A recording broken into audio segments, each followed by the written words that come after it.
My fellow Burkinabe, brothers and sisters across Africa. We stand today at a crossroads shaped by deep challenges and profound hopes.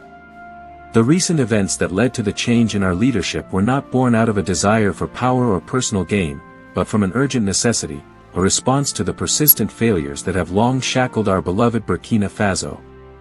For years, our people have endured insecurity, violence, and neglect. Terrorism has torn through our communities, leaving behind pain and despair.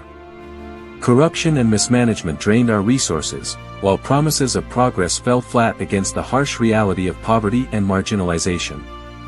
Our youth, the vibrant heart of our nation, were left with no future to believe in. The coup was not an end but a call to awaken, to reclaim our sovereignty and dignity. It was a refusal to accept a status quo where external interests and internal weaknesses compromise our destiny. It was a declaration that the Burkinabe people will no longer be passive spectators of their own fate.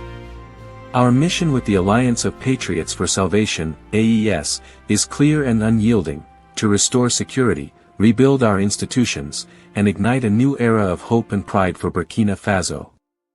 But beyond our borders, this mission carries a weightier purpose, one that resonates deeply with the aspirations of all Africans. Africa stands at a pivotal moment.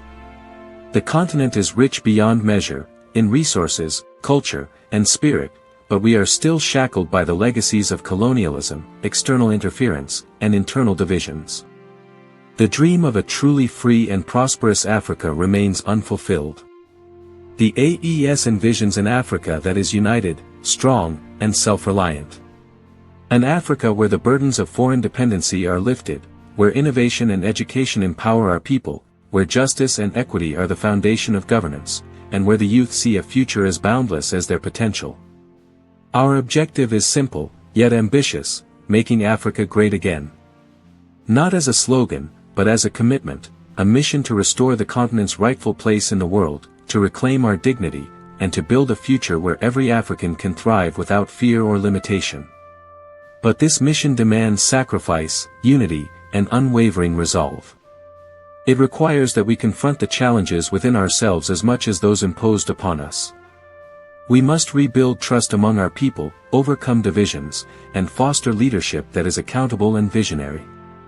This is not a task for the few, it is a collective journey for all Burkinabe, and indeed all Africans who believe in the power of their destiny. To those who still conspire in the shadows, who believe that by eliminating one man, they can extinguish the fire that has been lit in the hearts of millions, I say to you, you are too late.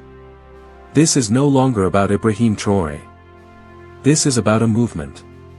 A spirit. A rebirth. I am well aware that my life is under threat.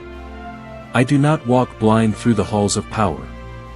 I know there are those, inside and outside our borders, who whisper, who plot, who believe they can stop this awakening by taking me out. They think that fear will slow us down, that bullets can break the will of a people finally rising to their feet. But I tell you today, with every breath I take and every drop of blood that runs through me, I did not come here to beg for peace. I came to fight for justice. And I will fight it to the very last of it. I will pursue injustice wherever it hides, be it in the palaces of privilege or the boardrooms of foreign masters. I will drag it into the light and strip it of the power it has held over our people for generations. Let it be known, the days when the people's voices were ignored are over. The days when a few feasted while the many starved are behind us. Those who believe the old ways can return do not understand the new force that has risen in Africa. This is a different time. The good now lasts. We are not returning to a system where justice is bought, where fear rules in silence, and where leaders bow before foreign interests while their people suffer. That era has ended. The new Africa does not wear the chains of compromise. The new Burkina Faso does not kneel. This moment we live in, it is dangerous, yes. It is uncertain, yes. But it is also sacred. Because for the first time in a long time, the truth is speaking louder than fear. And truth, once awakened, does not die with a man, it multiplies. To those who still serve injustice, who still sell out their people for a seat at foreign tables, I see you. Your time is short. Your days are numbered. I walk with no illusion of safety. But I walk with the protection of the people and the purpose of a mission that is bigger than me. If you think taking one life will stop this journey, then you never understood what we are building. This is not the rise of a leader, it is the rise of a people. And that, you cannot kill. Since we took the mantle of leadership, not through manipulation, but through the will of a people tired of betrayal, we did not waste time pointing fingers. We went straight to work. Our vision has never been just to change faces at the top, it has been to rebuild the foundation of a new Burkina Faso. And that rebuilding has already begun. In just a short span of time, we have taken bold, decisive steps to restore our economy, secure our lands, and empower our people. We began by reclaiming control of our natural resources. For decades, foreign companies siphoned our gold, our land, our future, leaving us crumbs while we sat atop wealth. That era is ending. We renegotiated contracts. We took back mines. We said, no more. Today, a growing share of the wealth pulled from our soil stays in our land. And with that, we are funding our own future. We invested in local production, food sovereignty. We challenged the import addiction forced upon us by colonial economics. We launched rural development programs that are putting tools in the hands of farmers, not begging bowls. Fields that once lay fallow under insecurity now yield grain. We are feeding ourselves again. Our youth, once left to rot in the margins, are being mobilized. We launched technical training programs, community cooperatives, and youth entrepreneurship initiatives.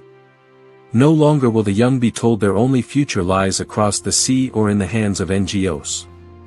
They are building that future here, in Faso. Security, too, has improved. With the help of our brave volunteers for the defense of the homeland, we reclaimed territories once held hostage by terror. Schools are reopening. Markets are coming alive. Life is returning to places that knew only silence and fear.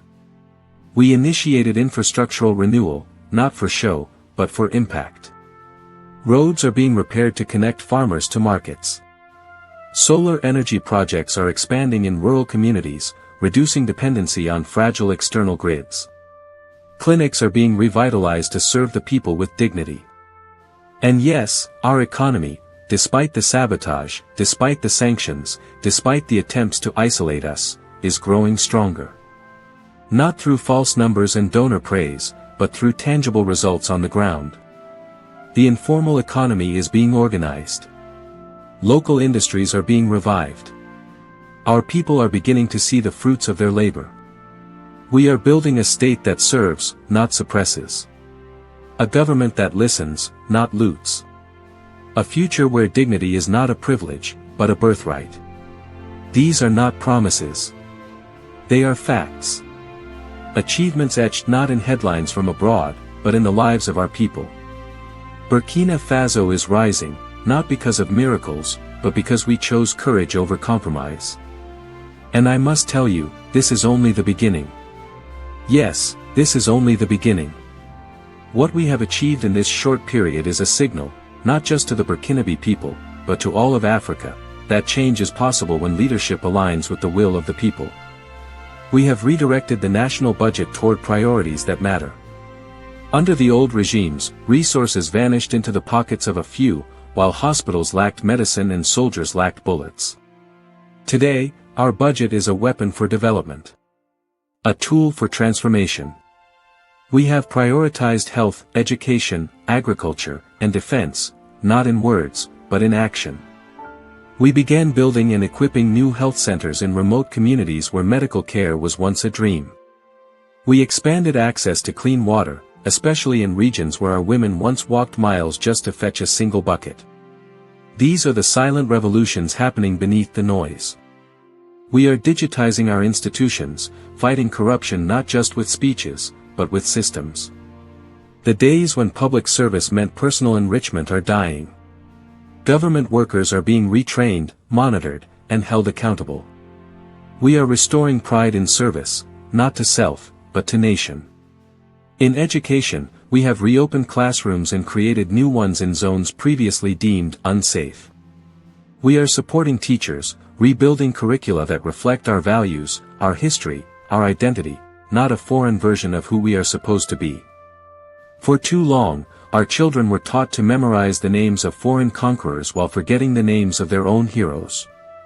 That is changing now. Our national currency, once a symbol of our economic slavery, is now at the center of a broader conversation. We are exploring financial alternatives that serve our people, not colonial interests.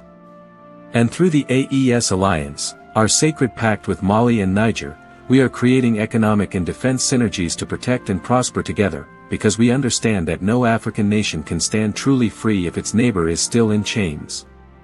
We have also launched programs to support local artisans, women's cooperatives, and village industries. We are reviving a culture of self-reliance. Our people are not lazy, they were made to feel powerless.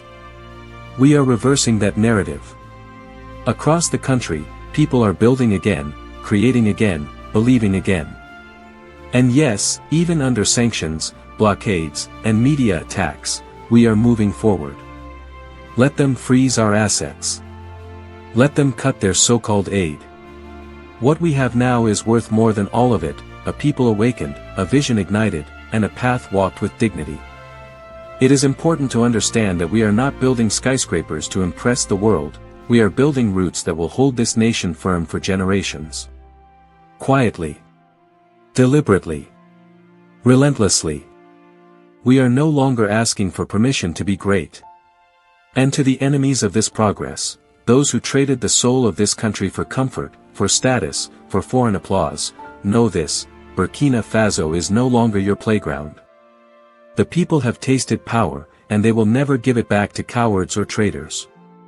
This movement is not perfect. It is not without hardship. But it is real. It is ours. And it is working. We are not chasing the illusion of development defined in Western boardrooms. We are crafting an African path, one that fits our identity, our needs, our dreams. A model rooted in justice, in resilience, and in collective power. This is what we mean when we say, making Africa great again. We are not just talking about roads and numbers, we are talking about dignity restored, sovereignty defended, and futures reclaimed. And we are only getting started.